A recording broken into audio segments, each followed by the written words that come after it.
पुण्यातून ऐतिहासिक व्यक्तींवरील वादग्रस्त विधानामुळे राजकीय तणाव वाढला असून भाजपच्या आंदोलनात दगडफेक झाल्याची घटना घडली आणि यामुळे भाजप काँग्रेस संघर्ष अधिक चिघळलेला आहे.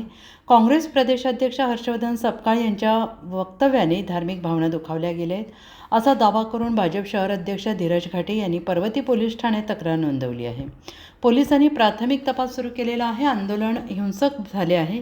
भाजपाने काँग्रेस भवनासमोर निषेध आंदोलने केली आहे ज्यात दगडफेक झाल्याचा आरोप आहे.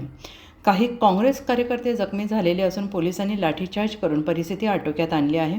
काँग्रेसकडून पलटवार. काँग्रेस कार्यकर्त्यांनी फराज खान पोलीस ठाण्याबाहेर धरणं आंदोलन केलं आहे आणि भाजपवर गुन्हा दाखल करण्याची मागणी केली आहे. शहर अध्यक्ष अरविंद शिंदे यांनी म्हटले की वेळीच कारवाई झाल्यास हिंसा टाळता आली असती. दोन्ही पक्षांकडून आरोप आणि प्रत्यारोप सुरू असून पोलीस तपास करत आहेत.